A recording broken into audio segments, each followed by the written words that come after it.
This summer, we took on a project we've been discussing, brainstorming, and planning since we built out our first van back in 2020. The question has always been, how do we keep our van functioning and available for travel during the harsh Colorado winters? We live part-time in our van, and we like the freedom of traveling during the winter months.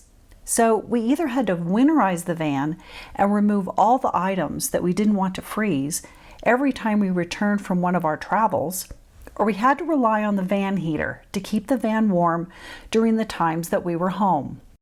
Neither option was foolproof nor optimal. After considering building a new structure or renting a heated storage space, we decided to renovate our existing garage. Long before I met Matt or ever dreamed of having a 10-foot tall Sprinter van, I designed the existing 2-car garage with 7-foot tall doors. Even with the major modifications necessary to make this current garage work, renovating it had many advantages. The current garage is ideally located near the house. It has a concrete retaining wall foundation and a finished concrete floor. It also has electricity and an off-grid propane heater. If I had designed it 3 feet taller, it would have been perfect. If only I had known I was going to end up with a man and a van. I have got tools and hoses and conduit and things hanging on the wall. I found a place for the skis. I need to find a place for the snowshoes. You know, just stuff like that. Ultimately, this wall is coming out and this wall behind it is also coming out. That was full of shelving and storage and plywood storage and everything. So I'm getting there, but it just takes time and patience. It takes patience for me. I want things to just go like that. And there's all this too. 6 weeks of removing all the accumulated clutter, demolishing the bedroom walls, and removing all the fasteners connecting the rafters, we were finally ready for a crane to remove the roof. Matt and a small crew added 3 feet to the walls and installed the framing for a 10-foot high door. Never mind. Water. Damn, that's small. Then the intact roof was gently replaced back on the garage, and the real work began.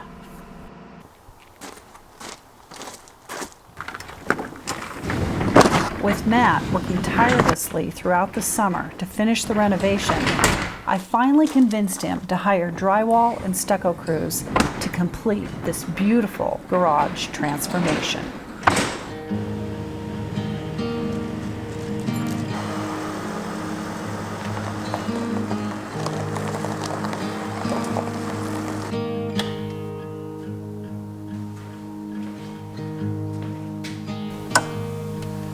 When I was thinking about this and envisioning what this space was going to be like, and that it was going to be raised 3 feet and we'd have a 10-foot door, and all of the planning that I did, I never once envisioned how amazing this workshop space would be when it was done.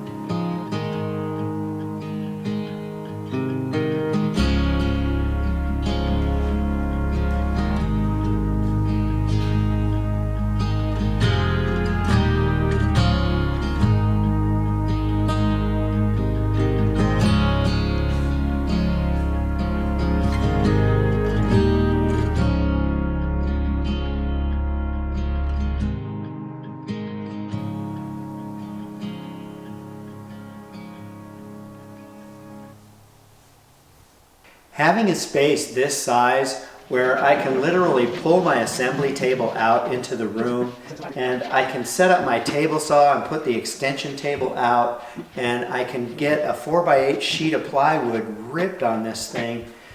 It just makes it such a useful workspace. I wish I had this when I was building out this van. It would have made it so much nicer. And it's going to be a heated space. I can work on things in the winter. I did that whole van outside in the winter, having to work sometimes only 2 or 3 hours a day because it was too cold, and I had to minimize when I was working out there so that I could tolerate it. We believe in the value of taking the time to personally craft each and every video from the film and photographs we've captured on our personal journeys and experiences. Nice legs. We pour our hearts and souls into telling our stories with our voices, with the intention of making a human-to-human connection with you. If you enjoy and appreciate these types of videos and would like to help us grow our channel, please click the like button and consider subscribing. Thank you for leaving us a comment. Even if it's a silly emoji, it really helps us out. We had some requests of a tour of the garage so that people could see how I organize the garage, how I've set it up, where I put things, and how I utilize the space. So I'm going to show you that. The bedroom was a heated space in here, but because we wanted this entire volume to be a heated space, we were actually tripling the heated space volume in the building. And so because of that, I decided we really needed another heater. And we needed twice as much volume as the heater that we have. But since that heater's already here, I just added another heater that is twice as big as that one. So now we've got 3 times the heating capacity. And there were very few places available in here to actually put the heater, and this turned out to be the most logical space. I was able to hang some brackets here so I have a space for my sawhorses, and it just worked out that my bike rack can fit right in here, and I don't even need to hang it on the wall or anything, so I'm psyched about that. And this is my metal recycling, and right here this is our space for our trash can, our bottle recycling can, and our recycling bin, which is for cardboard and all that kind of stuff. And right now those are actually in the truck because we're going to be taking those and emptying them today. All the shelving that I didn't take out of here, I wanted to paint white. Because of my macular degeneration, it is a challenge to see things, and painting everything white makes it so much easier to see what I have on the shelves. I've got extra buckets, my chainsaw, all of my pneumatic tools are here, power tools, grinders, drills, hammer drill, all that kind of stuff sits on this shelf over here. So there's a space over here for carpenter's apron, tool bag, coveralls, my hand tools, and all my hand tools here where I can see them, where everything has a space. I am such a pattern-oriented person. It's great to have a space for everything and everything in its place. And this space I'm utilizing for paint supplies, brushes and rollers, drop cloths, roller trays, paint. I am going to have all my paint in a heated space, so now I can do that in the garage. These brackets actually supported shelves that were in here, and now the length of the van is so long that I wouldn't have been able to get around the front of the van if those shelves were still there. And this space is perfect for my clamps, hanging cords and hoses. And I was able to build this space here with these shelves for all of my fasteners. So all my fasteners are organized and they're in a place where I can see what I have instead of having everything in boxes and bags and just it all cluttered. When you build things out of wood, you always have cutoffs, and you hate to throw that stuff away because you never know when you're going to need it. So up here I've got just long pieces of wood that I can use if I need them. So I definitely don't have everything organized yet, but it's nice to have a space where I can put my paints and solvents, oil change supplies for the Sprinter, and on the other side I'll be putting in electrical supplies, So I'll have a place for that. And every man needs a place for his big power tools. This is my rolling assembly table, workbench / table saw extension. And I also had all that space underneath, so I put drawers in there. This top drawer here, I was able to declutter one of my drawers over there and put all of my PPE in one place. So I got gloves and respirators and dust masks and earplugs, that kind of thing in here. Down below, I haven't even utilized this space yet. I actually have space I don't know what to do with yet. And on this side, basically carpentry tools, squares, flat bars, hammers, mallets, and then saws, hand saws. It's all organized. We don't have a lot of wall space in the house for photographs and things like that, so I took advantage of the space in here.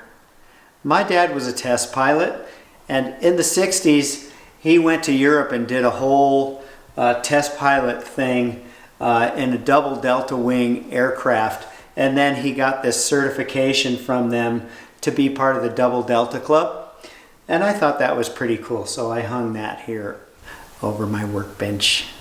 And this is the last photo taken of my mom before she passed, so I hung that up here. And right next to that, my dad was a member of the Society of Experimental Test Pilots, and one year he was president. And so this is the Society of Experimental Test Pilots emblem and plaque. So I stuck that up there too. In this photo, this is a photo when I was 14 years old. My parents bought me a motorcycle, a Yamaha 175, to try and keep me out of trouble. And then right behind it is my brother's 1962 VW van that he absolutely loved. Used to go surfing in that thing all the time. And this was another repurposed cabinet from that bedroom, which I still don't know what's going in here. I had planned to be done with these by now, but then we got sick. And for 2 weeks, we just lost 2 weeks worth of time building because of our sickness.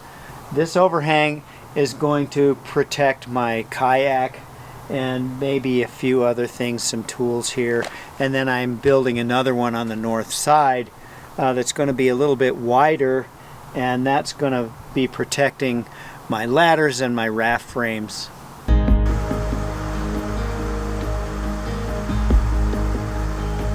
And after pulling the van into the garage, all I have to do is plug in the solar panels, and the charge controller in there will keep the house batteries charged in the van.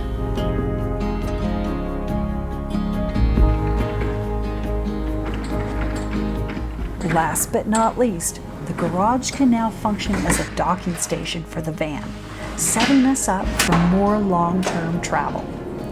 If necessary, we could return to this home base and still have an independent and comfortable place to stay, even if we have a house sitter or renter residing in our home. We hope you've enjoyed this garage renovation tour, and we look forward to seeing you soon on our upcoming travels. Thanks for watching, and we'll see you down the road.